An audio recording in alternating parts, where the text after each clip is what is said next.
Selamat pagi teman-teman, selamat berjumpa kembali kepada mata pelajaran geografi kelas 1 SMA. Pada pembelajaran kali ini kita akan membahas mengenai siklus hidrologi. Apa sih yang dimaksud dengan siklus hidrologi dan bagaimana prosesnya dan apa saja macam-macam dari siklus hidrologi, kemudian dan apa yang dimaksud dengan perairan daratan. Untuk lebih jelasnya kita akan mendengarkan penjelasan video berikut ini. Siklus hidrologi. Siklus hidrologi merupakan suatu proses di mana air yang turun dari atmosfer sampai ke permukaan bumi akan dikembalikan lagi ke atmosfer dengan cara penguapan. Pada siklus hidrologi ini terdapat 3 proses.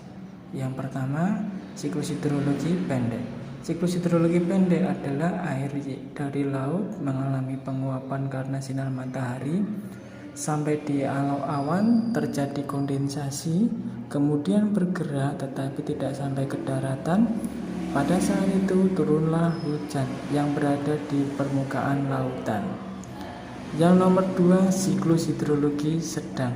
Siklus hidrologi sedang adalah proses di mana air laut itu mengalami penguapan karena sinar matahari, kemudian terjadi kondensasi di lapisan atmosfer, terbawa angin sampai di daratan. Pada sampai di daratan, kemudian turun hujan. Nah, air pada saat itu terjadilah siklus sedang. Nomor 3, siklus panjang. Siklus panjang adalah proses di mana air dari laut mengalami penguapan karena sinar matahari sampai di atmosfer, mengalami kondensasi, terbawa sampai ke daratan tinggi maupun pegunungan. Pada saat turun hujan terjadilah turun es yang membentuk gletser yang kemudian mengalir ke darat danau ataupun ke dalam tanah.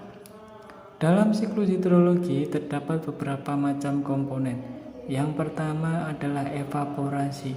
Evaporasi adalah proses penguapan yang terjadi karena adanya sinar matahari yang menyinari bumi, kemudian menyebabkan air laut menguap. Yang nomor 2, kondensasi. Kondensasi merupakan proses di mana air laut yang sudah menguap kemudian membeku di lapisan atmosfer. Yang nomor 3 adalah transportasi.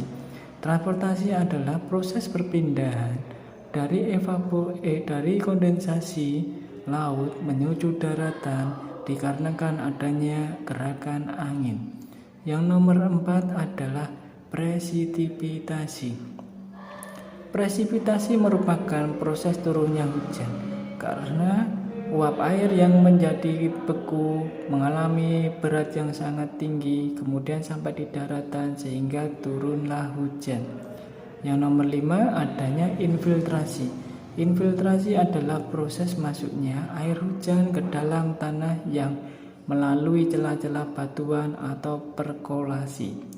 Yang nomor 6 runoff, yaitu air yang mengalir di permukaan yang mengalir ke danau maupun ke sungai. Macam-macam air darat. Air darat yang pertama adalah air tanah. Air tanah merupakan massa air yang berada di dalam permukaan tanah. Wujud dari air tanah adalah air yang terpisah di dalam lapisan tanah dan hanya bisa dapat melalui penggalian atau pengeboran. Nomor 2, air sungai. Air sungai adalah bagian dari permukaan bumi yang karena sifatnya menjadi tempat air mengalir. Sifat yang dimaksud adalah bagian permukaan bumi yang paling rendah bila dibandingkan dengan daerah sekitar. Hulu sungai merupakan pusat dari air sungai, sedangkan hilir sungai merupakan akhir dari sungai. Danau.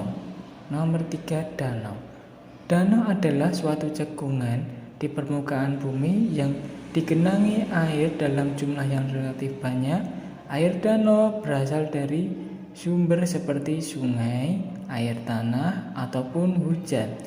Danau dapat terbentuk karena adanya satu proses tektonisme atau proses tektonik. Yang nomor 2, proses vulkanik atau yang sering disebut sebagai letusan gunung berapi. Nomor 3, proses Kars atau yang sering disebut sebagai proses kapur. Nomor 4, proses gletser, danau yang terjadi karena air es. Yang nomor 5, danau bendungan. Danau bendungan yang terjadi karena terbentuknya aliran sungai oleh lava. Yang nomor 6, danau buatan, danau yang terbentuk karena proses dari manusia. Kemudian perairan daratan ada rawa. Perairan daratan rawa adalah lahan genangan air secara alami yang terjadi terus-menerus atau musiman akibat drainase yang terhambat sehingga mempunyai ciri fisik yang khas atau biologi yang khas.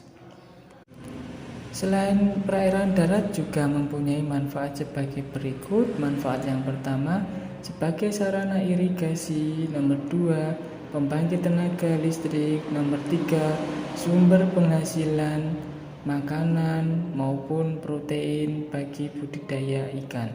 Nomor 4, sebagai sarana transportasi yang murah. Nomor 6, keperluan domestik bagi masyarakat seperti mencuci, mandi, masak, dan berbagainya. Nomor 6, pemulihan kebutuhan industri. Nomor 7, sarana rekreasi oleh masyarakat sekitar. Teman-teman, mengenai penjelasan siklus hidrologi tadi, apakah ada pertanyaan? Apakah kurang jelas? Nah, untuk pertanyaan maupun penjelasan mengenai sesuatu hal yang belum paham, maka teman-teman bisa menyampaikan melalui via komentar. Kemudian bisa juga melalui via WhatsApp. Nah, pembelajaran kita cukup sampai sekian. Selamat beraktivitas kembali dan terus belajar di